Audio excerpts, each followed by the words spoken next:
the first century BC was when a ton of stories started coming out about people and pearls, and it's full of good ones. And I use this one as one of my favorites when people tell me men shouldn't wear pearls, right? Tell this guy not to wear a pearl, right?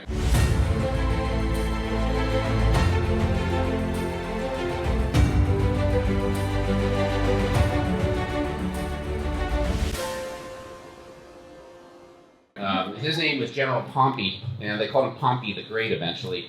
He was a teenage general for the Roman army, and he was responsible for turning Rome from colony into an empire. And he did this by conquering different countries. And they nicknamed him the Teenage Butcher because when he would capture people, he would literally chop their limbs off. So again, tell this guy not to wear pearls, right? He liked pearls, and pearls at the time were considered the most luxurious item you could own. And in 61 BC, he conquered what they called at the time Asia Minor.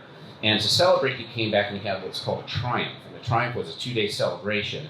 And he decided, in order to celebrate that, to have his likeness made, constructed entirely of pearls. And so they had this parade. He had this likeness of him in pearls. And you may have heard of Pliny. Pliny wrote Natural History, which was the first kind of encyclopedia about things that happened up until that point.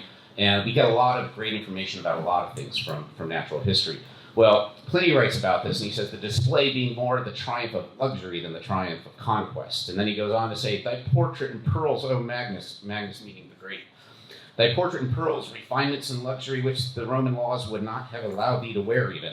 And was it in this way that thy value must be appreciated? Well, that's interesting, because this was at the time of Caesar, and right before this, shortly before this, pearls were so important, so luxurious, that Caesar actually had a law, and you could not own a pearl and you could not buy a pearl unless you were wealthy enough to prove that buying that pearl wouldn't hurt your financial condition.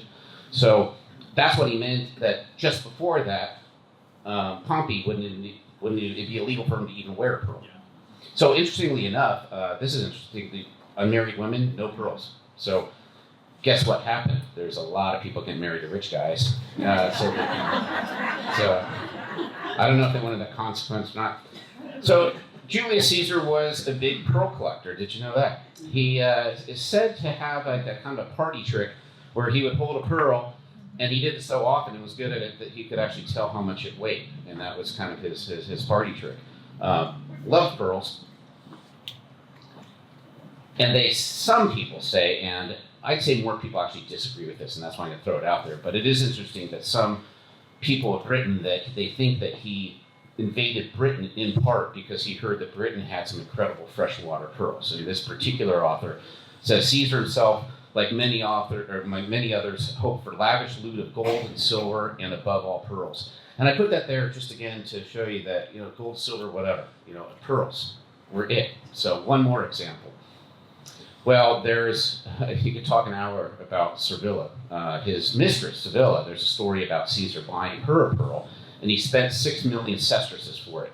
And it seems impossible. I tried to look up the conversion, and I've seen people say that means anywhere from like 10 million to a billion.